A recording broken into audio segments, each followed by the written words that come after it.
fin de semana del 2001, del ya distante 2001, Ginger Thompson, reportera del New York Times, reveló el amor clandestino, el romance entre Vicente Fox y Marta Sagún. Lo tituló Una historia de amor en Los Pinos. Aquí lo comentamos, que también provocó revuelo y Proceso lo sacó, en fin, ahí empezó, terminó el escándalo cuando se casan semanas después.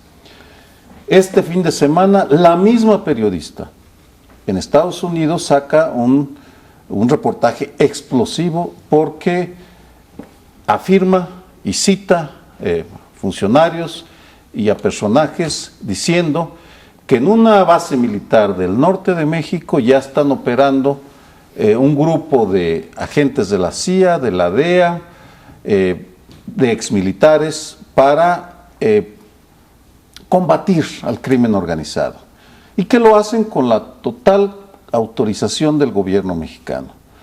Por supuesto que esta revelación, aun cuando podría ser predecible en cierto sentido, da muchísimo que discutir sobre el grado de debilidad del gobierno, hasta dónde está dispuesto a llegar, el estado del nacionalismo mexicano, el lugar que ocupa México en la agenda de riesgos del gobierno de Estados Unidos. Es decir, estamos ante un hecho no menor que vale la pena comentar porque, una vez más, Ginger Thompson vuelve a revelar una relación clandestina, en este caso, entre el gobierno de Barack Obama y el gobierno de Felipe Calderón. Con todos los elementos, porque entrevista al embajador, entrevista a funcionarios norteamericanos y dice en términos generales que el 80% de la droga que entra a los Estados Unidos llega desde México y que tendencialmente la ayuda que ha recibido México es, por supuesto, toda proporción guardada, mayor que la que han recibido Afganistán y Colombia en estas materias. A mí lo que me irrita profundamente de este caso es tenernos que ir enterando a trozos, como en los viejos tiempos, como nos enteramos, ¿se acuerdan del Tratado de Libre Comercio? Que tenía que venir desde los Estados Unidos la información, en vez de que nos digan con todas a las claras, a ver, el apoyo que recibimos es este. Hay una fuente que le cuenta a Ginger Rogers, dice, bueno, nosotros lo que hacemos es el soporte técnico, les damos la inteligencia y el espectáculo, el show, como decimos aquí, también es de los mexicanos para que ellos hagan su parte. Yo lo que no entiendo es por qué nos tenemos que enterar por esa vía y no decir si efectivamente se recibe, además de dinero del contribuyente norteamericano, esa asistencia directa para que se delibere de una manera clara y abierta, como por lo demás en cualquier democracia debería ser. Creo que esto viene a sumarse a una cadena de errores, y no digamos que son errores en la narrativa, porque muchas veces hablamos de errores de comunicación en esta materia de la lucha contra el crimen organizado. No, yo creo que ya son errores en términos de lo que sería, lo que debería de ser una política de Estado. Todos sabemos que es un tema delicado, cualquier cosa que nos vincule con Estados Unidos en materia, sí, militar, policíaca, de procuración de justicia, etcétera. Si el gobierno del presidente Calderón ha hecho, lo hemos dicho muchas veces en este espacio, el combate al crimen organizado, el programa prioritario, tendríamos que tener dentro de esa explicación que nos debe el gobierno, decir en dónde están las debilidades del Estado mexicano y por qué tenemos que recurrir y de qué manera se recurre a un país que puede brindar ayuda legítimamente dentro de un marco y de un conjunto de convenios. Pero venimos a enterarnos, como dicen ustedes dos, por una periodista que revela el caso y que no es la primera vez, fue lo mismo que pasó y todavía estamos en ese escándalo de Rápido y Furioso, en donde Estados Unidos reconoce que sí está metido en la operación y dice además que los funcionarios mexicanos también tenían conocimiento y los funcionarios mexicanos siguen negando eso. No tenemos hasta el momento en que estamos haciendo este programa la reacción del gobierno mexicano, pero alguna explicación nos tienen que dar, porque no es nada más compartir inteligencia, es tener agentes dentro ya la dio del territorio. Puare, ¿no? Bueno, que parcialmente. No vienen armados. Que no vienen armados. Eso es bueno, que no México, portan armas. Que no portan armas. Nada porque más. Los agentes, ya sabemos desde hace tiempo que hay agentes. Sí. No hace mucho murió uno, de la DEA, que generó entonces una reacción también en Estados Unidos para atrapar. Lo de San Luis Potosí. Era Lo de San Luis del ICE. Potosí, así es.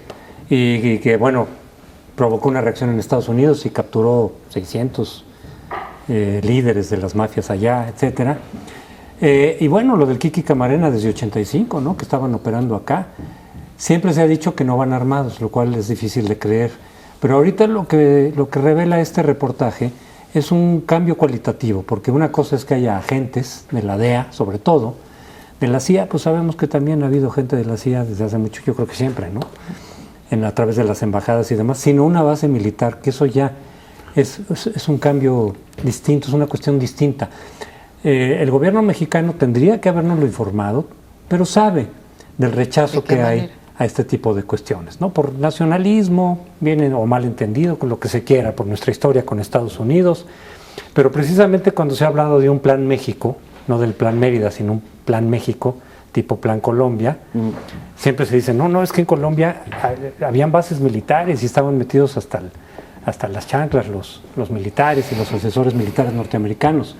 Entonces aquí mejor que eso no se toque, pero si deciden hacerlo, lo hacen clandestinamente, supongo que con la esperanza de que no se sepa, y cuando aflora, bueno, pues entonces sí tenemos que tener una reacción clara, es decir, esta era la estrategia, implicaba una base militar en territorio mexicano, con todo el simbolismo que eso implica, pues nos lo hubieran dicho, por lo menos, como ustedes han señalado.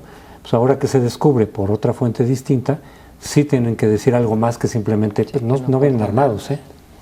En el fondo hay una fortísima inercia de tratarnos como menores de edad, como incapaces de poder confrontar una realidad bien, que si la argumentaran bien en términos de seguridad y nos dijeran, este es el nivel de la amenaza y por tanto, por estas y estas razones necesitamos cierto apoyo, bueno, podrá estarse de acuerdo o no estarse de acuerdo, pero al menos entendemos la racionalidad del gobierno.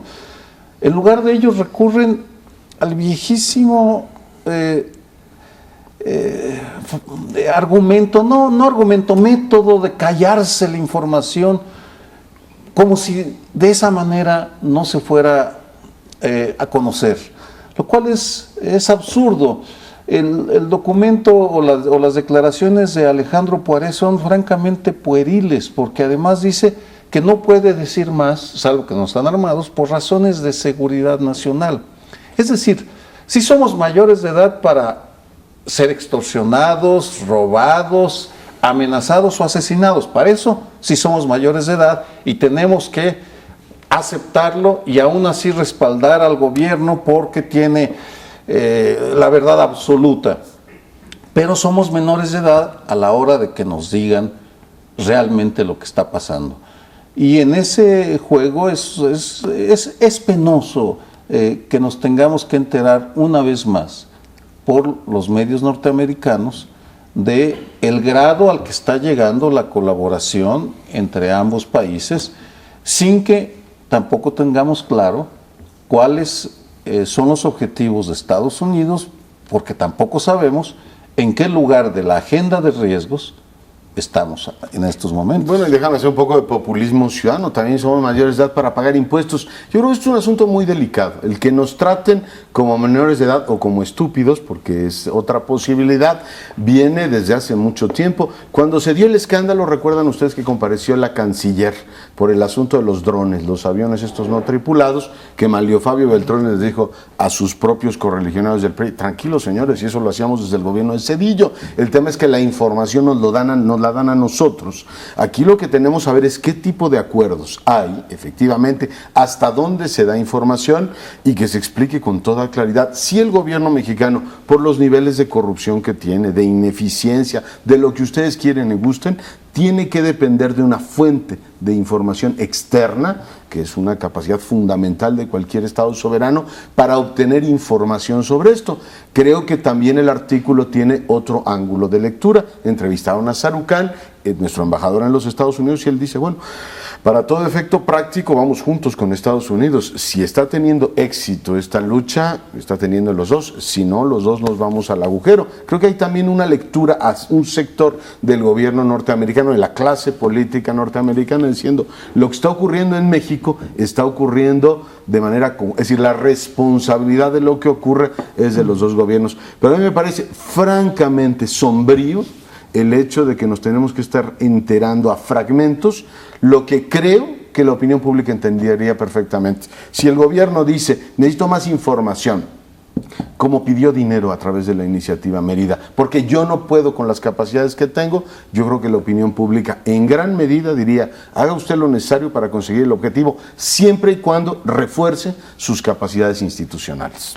Yo creo que no solamente, Sergio, retomo lo que dijiste en tu segunda intervención, no solamente no nos informan o, como dices, nos esconden la información, o como dice ahorita Leonardo, nos las van entregando a pedacitos, no, incluso la niegan. Porque regresemos también a la discusión sobre la iniciativa Mérida. Cuando sale la iniciativa Mérida, que tuvo mucha oposición desde mi punto de vista, una oposición a la iniciativa Mérida, al dinero que venía de la iniciativa Mérida, sin mayor fundamento, pero entonces sí se dijo, cuando se le quiso comparar con el Plan Colombia, en México, lo dijo el gobierno, en México no permitiríamos bases militares y no permitiríamos la presencia física, la presencial, digamos, un operativo presencial de los norteamericanos. No lo dijeron ahora, no lo dijo esta mañana Alejandro Poiré, pero al decir eso en la iniciativa Mérida, estaban diciendo dentro de la política del crimen organizado, esto, lo único que estamos recibiendo es inteligencia desde allá, capacitación y material, acuérdense, pues, los famosos helicópteros y demás, ¿no? Si el gobierno nos oculta, hay una negación. Desde luego, estoy de acuerdo, tendría que decirnos y tendría que consultar o por lo menos informarnos que se está haciendo ese tipo de cosas, pero si lo oculta es porque sabe que no es tan fácil que aceptemos que haya una base militar en nuestro territorio con personal norteamericano. No solo por la cuestión histórica, no solo por el antiyanquismo que traemos arrastrando desde el siglo XIX, sino que en particular en la guerra del narco también hay mucho la idea de que juegan chueco los norteamericanos, es decir, que nos asociamos, pero nos pasan a nosotros la parte más complicada de la estrategia, que es la de enfrentar directamente a los narcos, asumir la violencia a nosotros, cuando nuestro mercado es mucho más pequeño, cuando nuestros adictos son, pero mucho menos los adictos. Entonces, para terminar simplemente, está esta otra versión por ahí que falta por confirmar, en el sentido de que hubo un acuerdo con el Chapo Guzmán de parte de la DEA. Habrá que confirmar, porque está eso en juicio en Illinois, que quizá hay...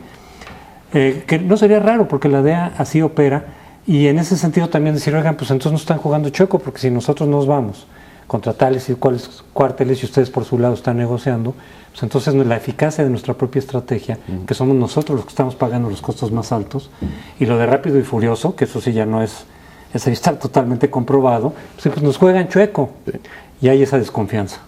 Bueno, pues creo que nos tenemos que ir. En el último de los casos, lo que estamos viendo es un golpeteo al triunfalismo del discurso del gobierno de Calderón. No se vaya, regresamos en un segundo. Estamos de regreso y seguimos con la lucha contra el crimen organizado desde otro ángulo, pero tienen que ver porque en el primer bloque hablábamos de si podía intervenir un actor, en este caso un actor externo que es Estados Unidos. Y ahora, con la Ley de Seguridad Nacional, que está en el marco de la lucha contra el crimen organizado, también tenemos un problema hasta dónde debe de participar un movimiento de la sociedad civil en la construcción de una pieza de legislación que desde mi punto de vista es muy importante. Yo les propongo tratar el tema desde dos ángulos.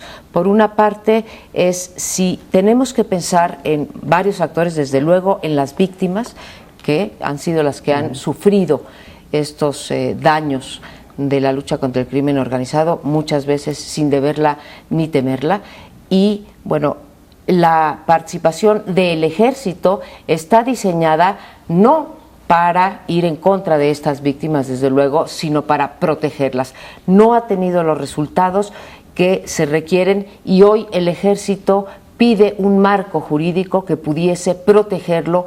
¿Por qué? Por haber salido a las calles. Ante esto, el movimiento de Javier Sicilia pide que no se apruebe ningún tipo de ley de seguridad nacional, dejando también desprotegida la participación del Ejército. Creo que tenemos dos puntos de vista aquí que merecen una discusión, que no tienen una solución fácil, pero creo que tanto la sociedad tiene que ser escuchada como el Ejército tiene el derecho a ser escuchado y protegido en sus acciones en la protección de la seguridad pública de este país.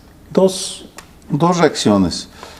La primera es para refutar algunas afirmaciones que ponen en duda la conveniencia de que la sociedad o un grupo en particular participe. Me sorprende porque es lo lógico y recuerdo las asociaciones de víctimas del terrorismo de ETA en el País Vasco, por ejemplo, son muy activas y beligerantes para intervenir en toda la política que tiene que ver con ETA. Y lo mismo puede uno decir de las víctimas del ataque a las Torres Gemelas. Se han convertido en un grupo de presión. Si aquí tenemos 50,000 víctimas, me parece totalmente lógico que quieran participar, porque en el fondo está un hecho muy inquietante que cuesta trabajo abordarlo, porque va al corazón de la legitimidad de las Fuerzas Armadas y del método como están participando. Porque lo que un sector de las víctimas dice es que son víctimas del ejército y no del crimen organizado. Y lo que el ejército dice es: a mí me mandan una guerra sin darme el marco legal para intervenir en esa guerra o en la salvaguarda de la seguridad pública. Y en ocasiones la discusión se aleja de estos puntos centrales y como que quisiera o evadirla o posponerla en ese hábito tan lamentable de nuestros legisladores de posponer y posponer y posponer las discusiones difíciles. Vamos, como que si de esa manera se resolvieran los problemas, cuando hemos llegado ya a un punto de no retorno, se tiene que legislar en materia de seguridad nacional. Pero una cosa es que parte de lo que se ha criticado es decir, bueno, ¿por qué han de colegislar, digamos, Javier Sicilia y su grupo con los legisladores?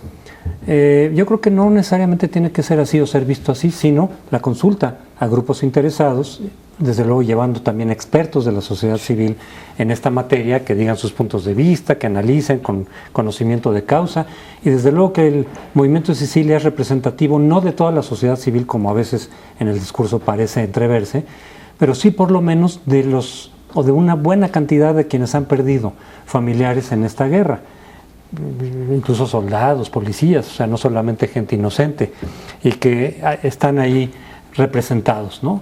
Creo que son uno de los actores que se tienen que oír, sin duda. De la misma manera que en la reforma política invitan, y hemos ido, yo creo que todos aquí, a dar nuestros puntos de vista como parte de la academia, de la sociedad civil, y eso no es colegislar, ¿no? Ahora, la exigencia de Sicilia en el sentido de decir, es que traicionaron la palabra porque aprobaron en lo general esta ley antes de que siquiera nos reuniéramos. Bueno, pues ahí me parece que fue, como lo dijo Miguel Ángel Granados Chapa el día de ayer en su artículo, fue sobredimensionada la reacción, porque no se ha aprobado nada, son muchísimos pasos todavía. Son 3 comisiones las que lo tienen que aprobar y lo aprobó una. Nada más en lo general, todo lo demás está en corchete, se va a discutir una por una y se podría discutir en estas mesas que se abrieron al grupo de Sicilia de consulta y de plática, de abordar el tema conjuntamente. Y en ese sentido, pues lo decía también Leonardo Curso en tu artículo de hoy, en el sentido de que pues, podrían estar de pronto oscilando, yo sí lo veo, ¿no? El movimiento de Sicilia, entre una postura moderada de ir a platicar con los legisladores, con el gobierno, incluso un trato humanista que se le ha criticado también a Sicilia, que yo veo perfectamente bien, poder tratar como seres humanos también a tus interlocutores, como adversarios, no como enemigos. Sin embargo, de pronto da un giro a posturas más radicales, de descalificar radicalmente, a lo mejor sin todos los elementos, a los legisladores, a lo que está ocurriendo, y el riesgo es de que se pueda enajenar el apoyo de un segmento y de otro, de los radicales porque no están de acuerdo en dialogar, y de los moderados cuando dicen, oye, pues es que apenas está empezando esto y tú ya dijiste que traidores y que todo eso. Puede haber ahí una enajenación. Ha habido mucha gente que ha reaccionado diciendo, esto está exagerado, está excesivo, se está precipitando, ¿no? A ver, tres cositas. Yo creo que Cecilia se equivocó, como se equivocó al pedir públicamente la renuncia de García Luna, como se equivocaron en Ciudad Juárez al abrir demasiado las mesas, porque ya se hablaba de todos los temas y no se hablaba de los temas específicos que había convocado el movimiento. Yo creo que rectifica y rectifica bien, y que se reencauce el diálogo me parece muy bien. Lo segundo, no colegisla a nadie aquí, es una facultad indelegable del Congreso. Legislar, pero es una cuestión de un parlamento democrático, digamos, básica, escuchar a los grupos interesados, como se escuchó al movimiento de doña Isabel Miranda de Wallace para la ley del secuestro, y ahí está un ejemplo. A mí lo que me sorprende en todo esto, y a ver si lo pongo bien, es que se ha, digamos, consultado a la sociedad civil. De lo que no estoy seguro es que la hayan oído. Sergio, creo que tú también compareciste ante la Comisión de Gobernación, yo comparecí ante la de Defensa sobre esta misma ley. Es decir, han estado convocando especialistas después del desastre que hicieron con una minuta que no sabías bien de qué comisión había salido. Yo ya no entiendo bien qué se está discutiendo, y diría una cosa brevemente. Cuando uno pide diálogo con un poder del Estado, yo creo que va a haber dos cosas fundamentales: una, voluntad de diálogo, y dos, materia de diálogo. Yo creo que el movimiento de Sicilia en este caso no está diciendo con toda precisión qué es lo que quiere de la Ley de Seguridad Nacional. O sea, si tú dices, esa ley no me gusta, quiero una ley de seguridad humana, ya no estás diciendo nada. El esfuerzo que se tiene que hacer para que haya un diálogo fructífero, es decir, a ver, ¿qué partes de esa ley? Yo sigo yendo con profunda preocupación que dicen que el ejército debe convertirse en ministerio público. Digo, pero ¿a quién se le ha ocurrido semejante barbaridad? Imagínense los militares siendo ministerios públicos en este país. En fin, creo que hace falta no solo voluntad de escuchar, sino ver si efectivamente hay competencia en la materia para decir, estamos hablando de este tema y no de cualquier otro. Yo quiero hacer una precisión, Sergio. Decías tú las 40,000, bueno, decías incluso 50,000 víctimas, ¿no? Y que si son del ejército. No, creo que además nadie ha sostenido que esas víctimas son, digamos, a manos del ejército. Y parte, y creo que tiene razón el discurso gubernamental, y que ha sido apoyado también por los legisladores. Aquí las víctimas, muy mal hecho de Felipe Calderón, del presidente Calderón, haberlos llamado alguna vez daños colaterales, ¿sí? Eso le ha hecho un daño enorme, ¿sí? Por la insensibilidad y por la imprecisión del término, pero la gran mayoría de estos 40,000 o 50,000 han sido a manos del crimen organizado, no del ejército. Con esto no exculpo de que ha cometido excesos, y están documentados, deberían estar mejor documentados. La participación de la sociedad civil, yo estoy absolutamente de acuerdo contigo que la sociedad civil debemos de participar de manera individual o a través de las asociaciones.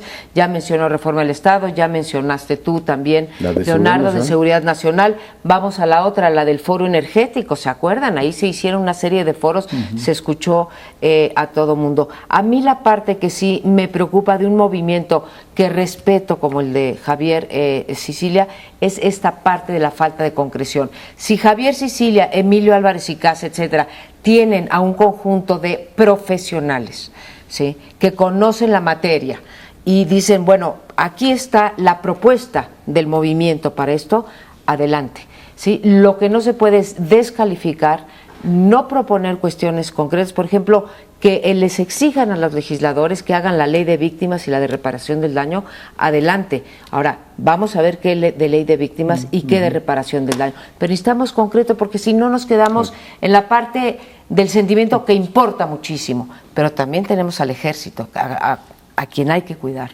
Una frase, porque creo que ya no tenemos mucho tiempo, tal vez no me expresé bien, pero lo que comenté y lo que creo es que una parte de las víctimas responsabilizan al ejército, de ninguna manera todas las víctimas, porque además ni siquiera sabemos los porcentajes, son meras estimaciones de cuántos son ejecuciones del crimen organizado y cuántas son daños colaterales, ahí hay una revoltura que todavía no está clara.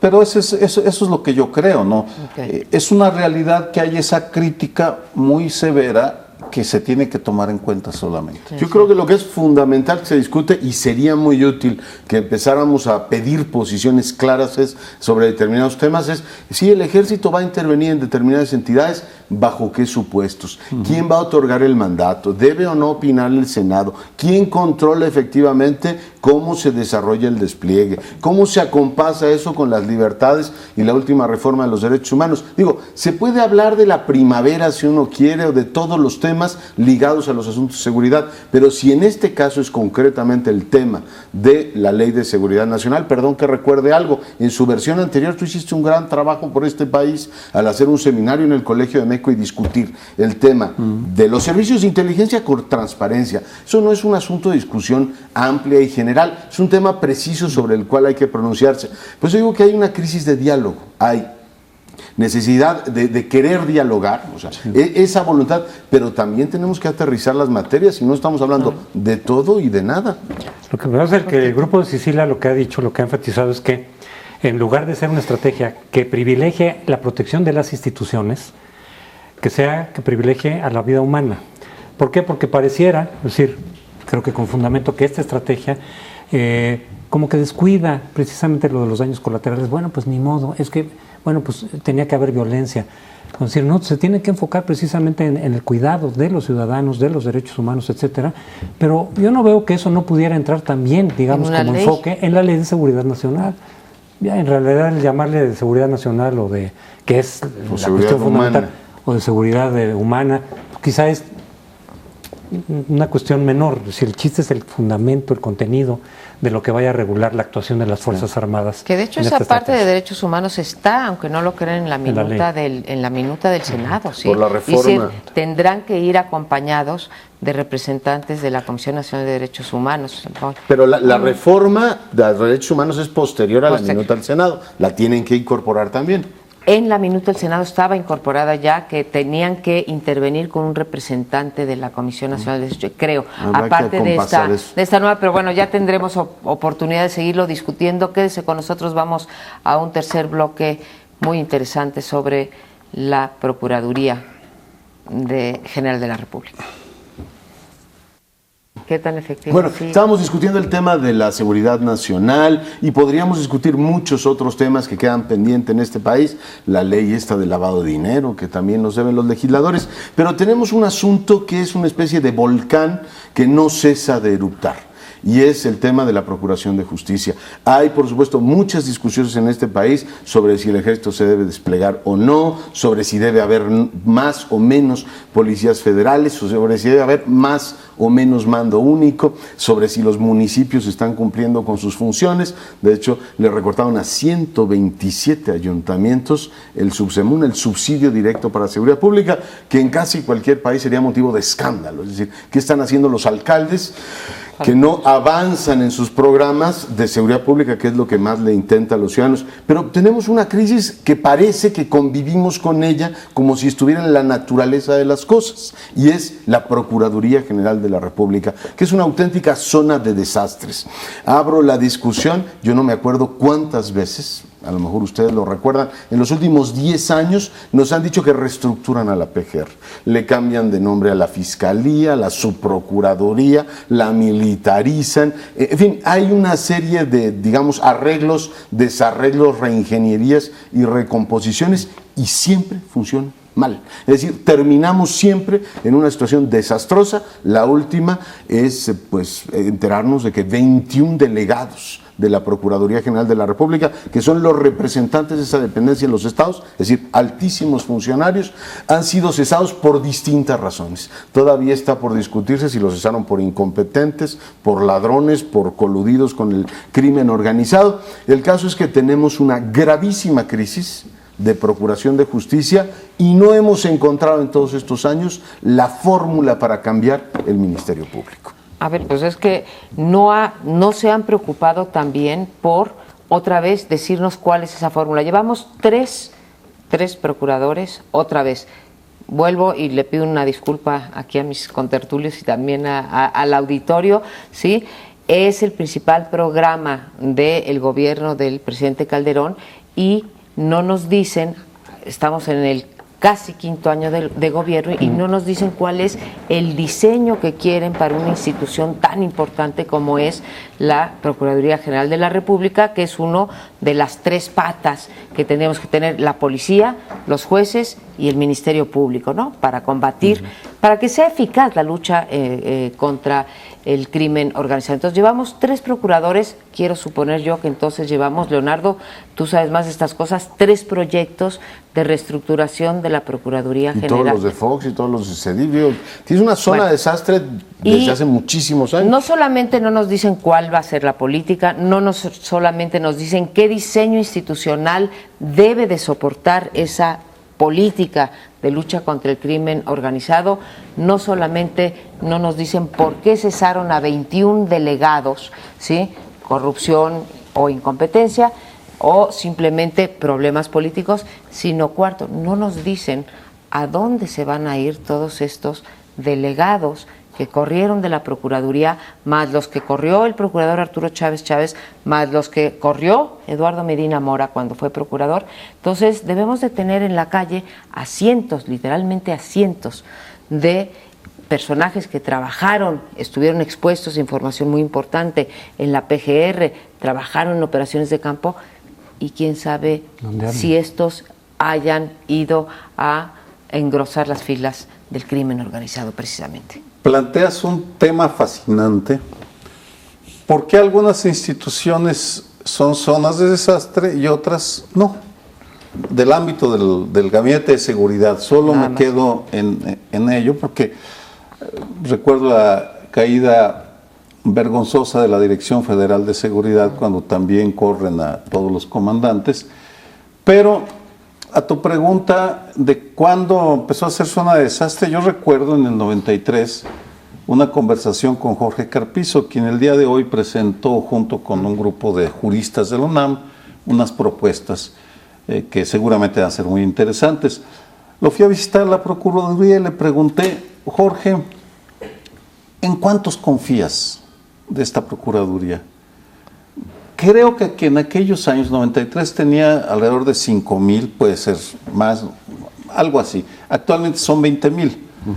Y me dice, mira, pues en unos 100, 200 a lo más. Ese es el tamaño de la crisis que había desde 1993. Casi 20 años. Hace 20 años.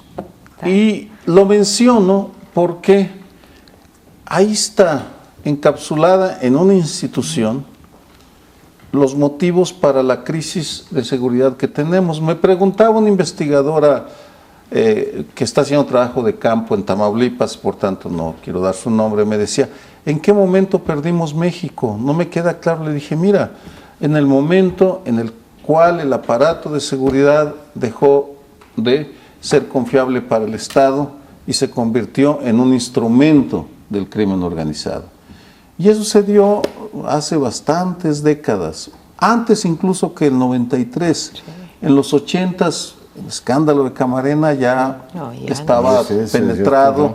En fin, pero sí, ese es el drama, y es igualmente dramático la incapacidad que tienen para reconocer que es una zona de desastre. Sería más sencillo si lo asumieran, porque de esa manera entenderíamos que ahí hay un problema gravísimo y no que lo tengamos enquistado como un cáncer que se transforma en metástasis y que infecta todo el aparato de seguridad. Yo creo que el hecho de que sea una zona de desastre desde hace mucho tiempo, pero desde luego en este gobierno también, y por eso la constante reestructuración y los cambios, 3 procuradores y los delegados que van y vienen, dice cosas que el discurso oficial no dicen. Si la estrategia está funcionando bien, como dice el discurso gubernamental, claro, pues ¿por qué está reestructurando esto tanto? Claro. Eso lo que te habla es que no están funcionando las cosas y entonces cámbiale aquí, cámbiale la persona, rellénale por acá, porque si no, no habría motivo de cambiar. Sí, señor, estamos ganando y vean, con esta Procuraduría, con nuestras instituciones, ya sé que la Secretaría de Seguridad Pública ahí está, ahí sí sin muchos cambios, por lo menos no de titular, Pero pues la PGR es una de las piezas fundamentales. Y yo creo que lo otro que refleja es algo que hemos dicho muchas veces, se entró a esta estrategia o esta guerra sin haber hecho los preparativos adecuados. O sea, sobre la marcha es muy difícil, o sea, tú te lanzas a la guerra, empieza la balacera por todos lados, estás en plena trinchera y sobre la marcha empiezas a hacer los cambios o los preparativos que requerías para tener éxito. Pues evidentemente es mucho más complicado y más difícil. Para mí, digo, este tipo de preguntas no las debería hacer en televisión y menos en un programa como este, porque uno debe dar su opinión claramente, pero sí hay un misterio, compañeros. Yo no lo logro entender. ¿Por qué si el diagnóstico es preciso? Sabemos, como sabíamos que no había policía y se construyó la Policía Federal Preventiva, después Policía Federal. Sabíamos que no teníamos policías locales y tuvo que entrar el Ejército. Que el sistema de justicia que teníamos era pésimo y lo tuvimos que cambiar y estamos en vías de transformarlo. ¿Por qué si sabemos positivamente que desde hace años el Ministerio Público no funciona, no ha habido una propuesta seria por cambiarlo? A lo más que hemos llegado es a que tenga ratificación senatorial, pero no ha habido verdaderamente un cambio en la concepción de uno, el monopolio de la acusación, dos, que siga habiendo policías, antes se llamaban judiciales, ahora se llaman ministeriales, pero el modelo sigue intacto. Acabamos de reformar una buena parte del sistema de seguridad pública y reformamos todo el sistema de justicia y la Procuraduría no se tocó. A mí, si viene un libanés y me lo pregunta, le diría, mire, no sé qué decirle, no sé por qué, si tiene todos los elementos para diagnosticar una transformación de caballo, no la hacemos. Mira, brevemente, para regresar al caso de Carpizo, Carpizo se lleva a gentes como Tere Jardí, que una luchadora por los derechos humanos comprometida, y la nombra de delegada en Chihuahua, y jala a Eduardo Valle para que le ayude a combatir a los carteles, al búho, a los carteles en Tamaulipas, y fracasan. Y a la pregunta que haces, que no es, va implícito una opinión, porque desde hace buen número de décadas, como presidentes, en lugar de tener estadistas, tenemos a lo más gerentes de piso. Bueno, esa es mi opinión. Bueno, a ver, a la pregunta, sería muy interesante hacerle esa pregunta a los tres procuradores que hemos tenido en esta administración de Felipe Calderón. ¿En cuántos confiaba Eduardo Medina Mora? ¿En cuántos confiaba Chávez? ¿En cuántos confía ahora Marisela? Porque ya me estás hablando de 93, ¿sí? Me estás hablando de que entonces tenía 5,000, ¿sí? Puede ser un poco más. Bueno, un poquito menos, pero me estás diciendo que confiaba en 100, ¿sí? Si ahorita confía en 1,000, ¿sí? Y son 20,000, dijiste, ahora en la Procuraduría. Sí. Entonces, ¿de qué porcentaje estamos hablando de confianza del titular? No, bueno, pues sí. Y en efecto, o sea, si hemos tenido... el titular, la gente, ¿en cuántos confía uno? Pues en ninguno. Tenemos una policía que Genaro García Luna ya se le juzgará, ya se le evaluará qué tantos pudo certificar, etcétera, pero hubo un programa allí.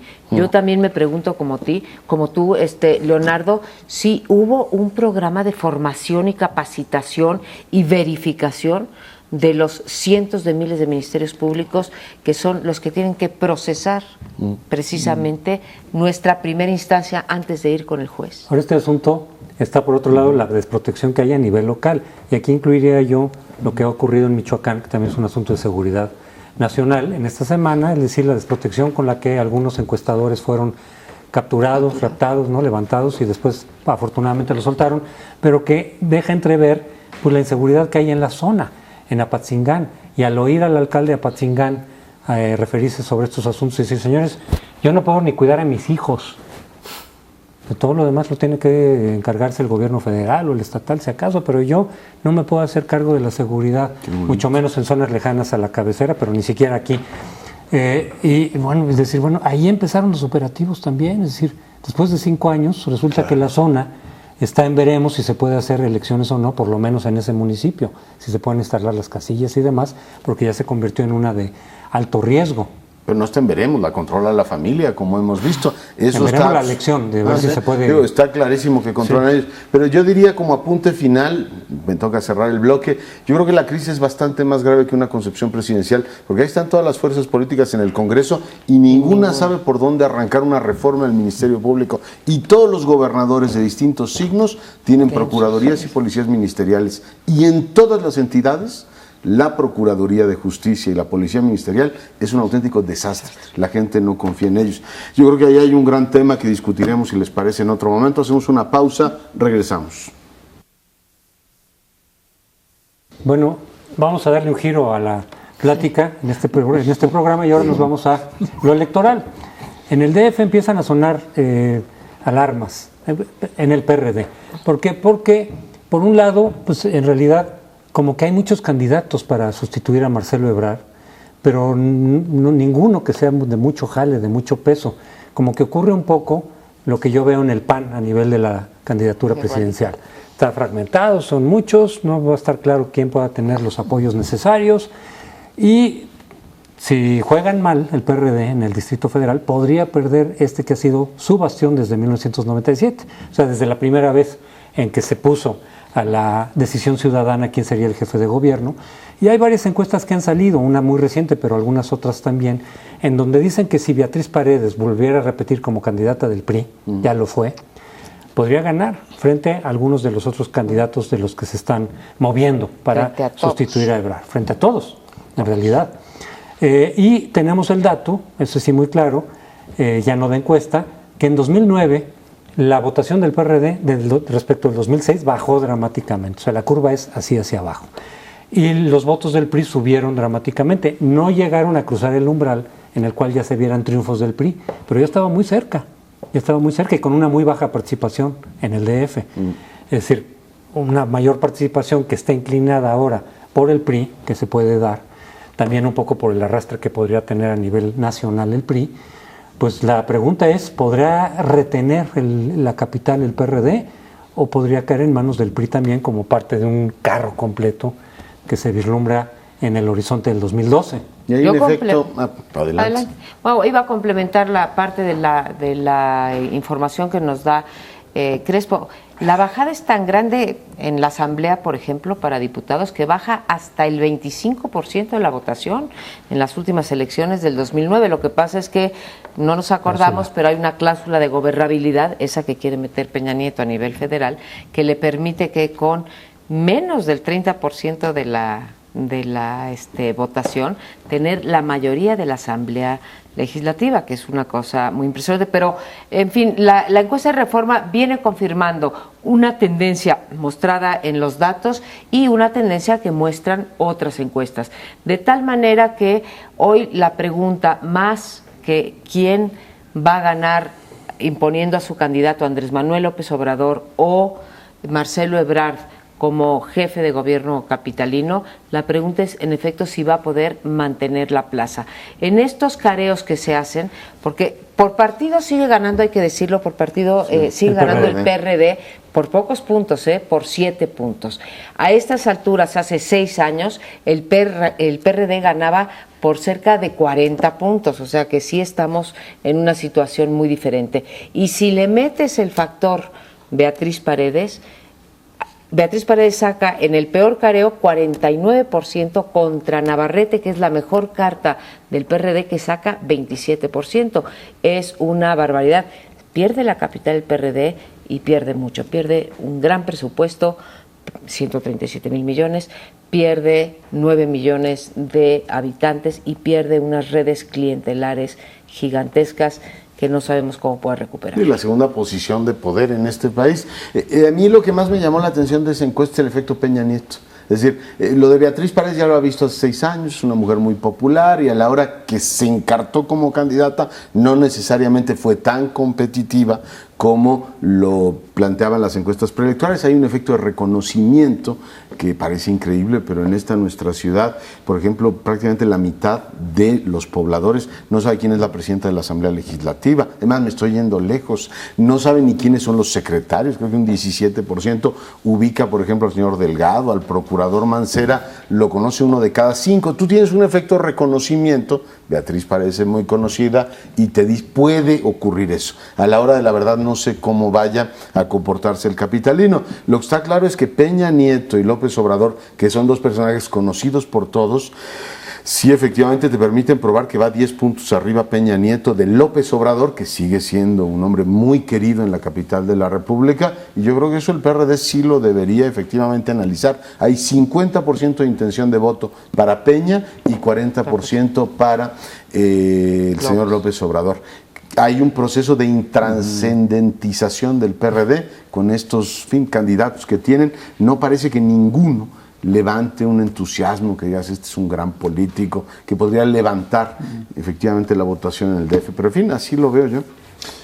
Sí, a reserva de que regresemos sobre el tema de la capital y las elecciones, porque son muy importantes, la pregunta que está detrás es: ¿cómo le hizo la izquierda para separarse tanto de su electorado, de su base social? Porque yo iría un poco más atrás, Crespo, y pongo el 85 como el año en el cual la izquierda le gana la calle al PRI, el temblor. Ahí el PRI pierde la calle y se posiciona a la izquierda.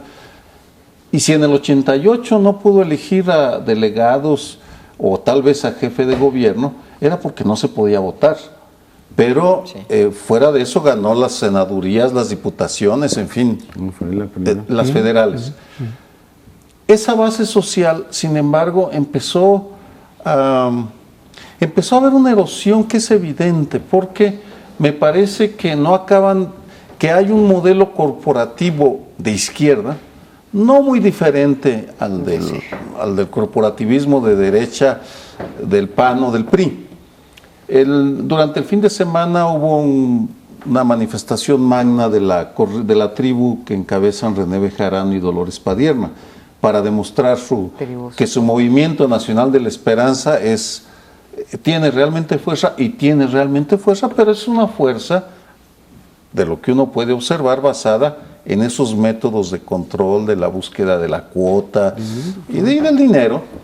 Y tal vez lo que estamos viendo es que esa forma de gobernar no acaba de gustar al elector independiente que no esté encuadrado en las estructuras partidistas.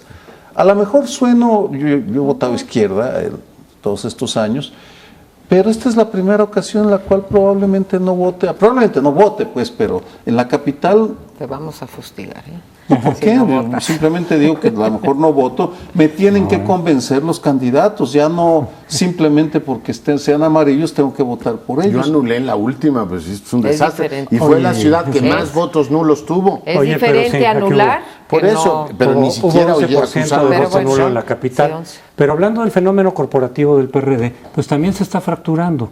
Claro. No totalmente. Recordemos la salida del senador René Arce, que es muy importante en Iztapalapa, que maneja muchos grupos, muchos sectores, muchas corrientes en una estructura clientelar, que a raíz de lo que ocurrió con Juanito, ¿no?, el tristemente célebre episodio de Juanito en Iztapalapa, se alejaron del PRD, quisieron hacer un partido local, no se lo permitió la asamblea controlada por el PRD vía cláusula de gobernabilidad efectivamente, entonces se sale y se une ahora en el Estado de México al PRI. Se vinculó con Erubiel Ávila y desde luego que harán seguramente un trabajo en ese sentido de corporativismo, clientelismo, etcétera, en el DF en favor del PRI. Entonces también es una parte que no digo que era la fundamental, porque está René Bejarano, que maneja también otros grupos corporativos muy importantes, hizo una demostración importante el sábado pasado apoyando a López Obrador. Pero es decir, Bejarano y Dolores Padierna manejan todavía una buena parte de la estructura corporativa. Pero la de René Arce, que no era menor, ya se fragmentó y ahora está trabajando y trabajará con el PRI. Y hay hay otro conjunto de tribus que trabajan con Marcelo Ebrard. Entonces, ¿qué es lo que pasa? Que esas redes clientelares ya no le pertenecen ni a un hombre, como le pertenecieron a Andrés Manuel López Obrador, ni a un partido, como le pertenecieron al PRD. Están ya fraccionadas. Y yo creo que hay una cosa que se les olvida, que es consustancial a todas las redes clientelares. Hoy las tiene el PRD, pero antes las tuvo el PRI. Y si mañana ganara la capital un partido distinto, se irían con quien gobernara. ¿Por qué? Porque están cimentadas sobre el presupuesto, no están cimentadas en ideologías, ni en programas de gobierno. Por eso creo que tiene razón cuando menciona Sergio que se han alejado de la ciudadanía. No hay que ir ni a China ni a Turquía para comprobar eso. Lo tienes que en Ecatepec, lo tienes en Nezahualcóyotl. No, digo, el PRD debería ver ahí que eran gobiernos que ellos tenían y fueron a vender la idea de yo le voy a dar dinero a usted y garantizar clientelas en vez de una apuesta que es efectivamente nueva, que debe entusiasmar al elector independiente diciendo, yo no espero que me dé usted nada, yo espero que genere bienes públicos, yo espero que gobierne para los intereses de la mayoría, yo espero que tome en cuenta a los peatones, a las personas de la tercera edad y no solo esté viendo cuánto dinero me va a dar. Yo creo que esa política se ha colapsado. El PRD sigue con esta especie de arrogancia de decir, yo con esa estructura corporativa gano y me importa un pepino lo que digan. Yo creo que sí pueden tener un susto grave en las elecciones del año próximo. Pues todo hace suponer que no las van a tener nada fáciles y que en el fondo está de una realidad. También ellos se enfermaron de alternancia. Como los otros partidos, lo único que les importó fue ganar las elecciones, pero ya después empezaron a olvidarse de que había que gobernar y que había que demostrar que eran diferentes. Y en ese sentido, qué diferentes son al Partido de los Trabajadores brasileños que convirtieron los gobiernos locales en su palanca para llegar al comunismo. Se nos ha terminado el tiempo. No las clientelas. Regresemos hasta la semana que viene. Ojalá nos acompañe el lunes próximo. Buenas noches.